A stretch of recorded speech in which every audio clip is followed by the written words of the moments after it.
I will tell you why I am here. I will tell you what happened to me when I read in the newspapers of August 14, a year ago, about the burning alive of a human being and of how a few desperate, fiend-minded men had been permitted to torture a man chained to an iron bedstead, burning alive, thrust back by pitchforks when he struggled out of it, while around stood hundreds of well-dressed American citizens, both from the vicinity and from afar, coming on foot, assembling on a telephone call, as if by magic, silent, whether from terror or indifference, fascinated and impotent. Hundreds of persons watching this awful sight and making no attempt to stay the wickedness. And no one man among them all was inspired to risk his life in an attempt to stop it. No one man to name the name of Christ, of humanity, of government. As I read the newspaper accounts of that scene enacted here in Coatesville a year ago, I seemed to get a glimpse into the unconscious soul of this country. I saw a seldom revealed picture of the American heart and of the American nature. I seemed to be looking into the heart of a criminal, a cold thing, an awful thing.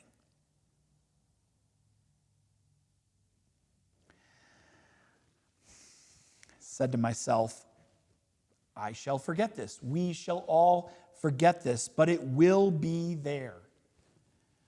What I have seen is not an illusion. It is the truth. I have seen death in the heart of this people.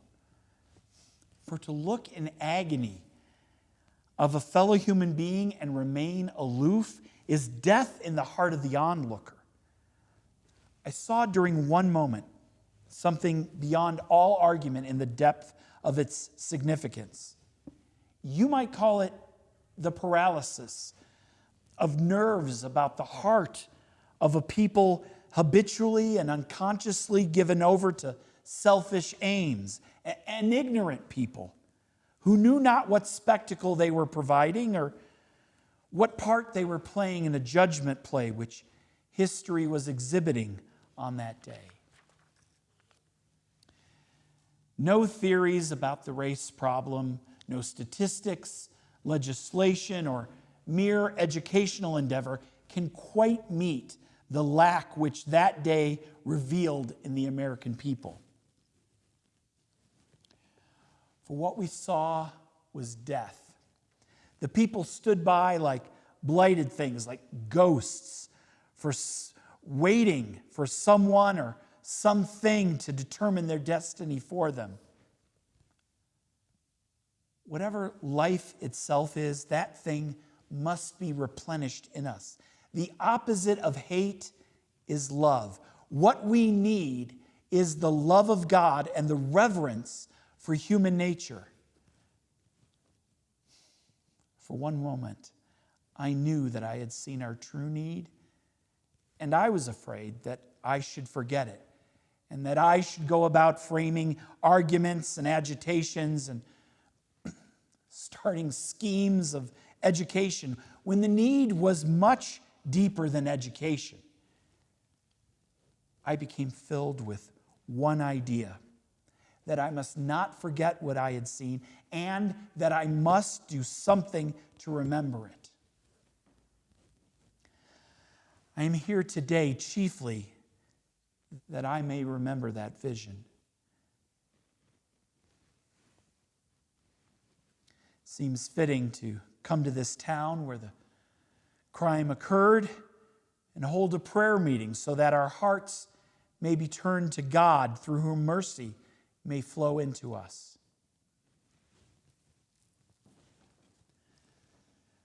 The subject we're dealing with is not local. The act, to be sure, took place in Coatesville, Pennsylvania, and Everyone looked to Coatesville to follow it up.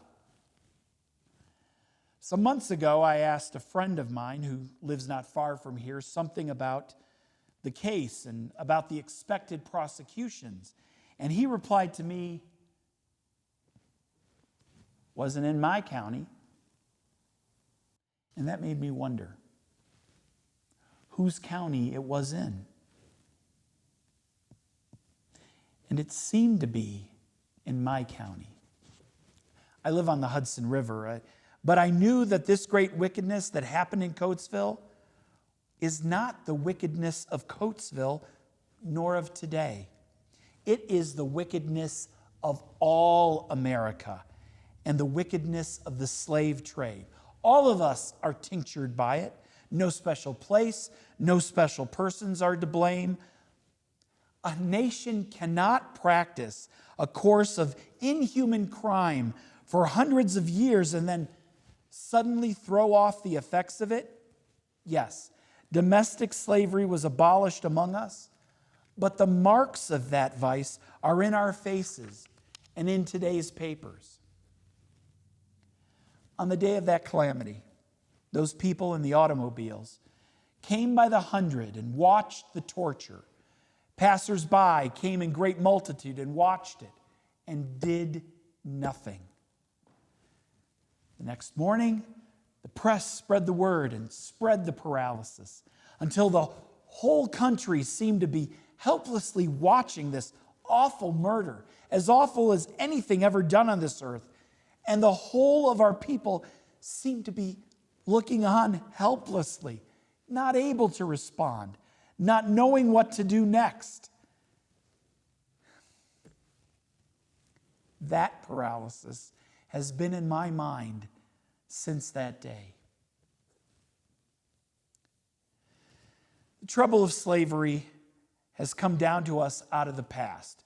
Someone may say that you and I cannot repent because we did not do the act, but we are involved in it. We are still looking on. Do you not see that this whole event is merely the last parable, the most vivid, the most terrible illustration that ever was given by a man or imagined by a Jewish prophet of the relation between good and evil?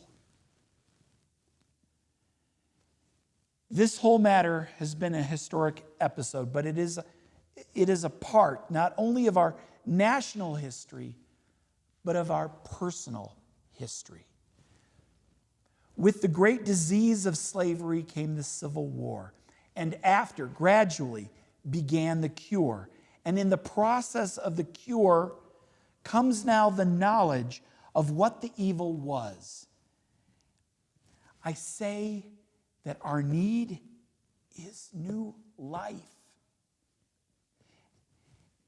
And that books and resolutions will not save us, but only such dispositions in our hearts and souls as will enable this new life, love, force, hope, virtue which surrounds us always to enter into us. I have felt the impulse to come today to testify to this truth.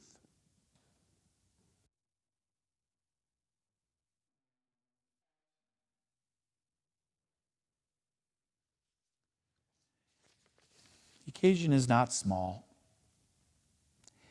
The occasion looks back on 3 centuries and embraces a hemisphere.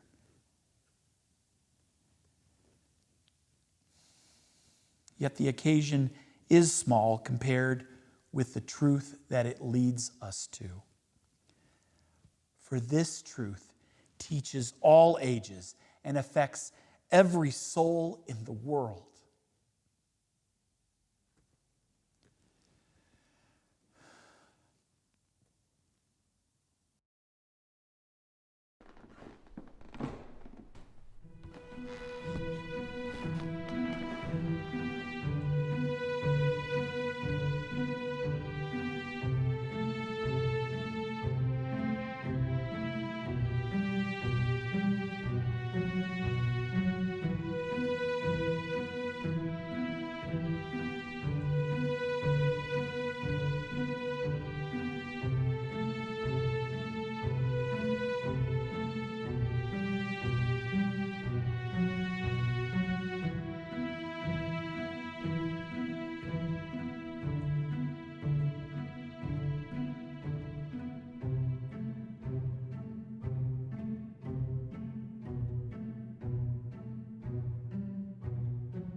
you.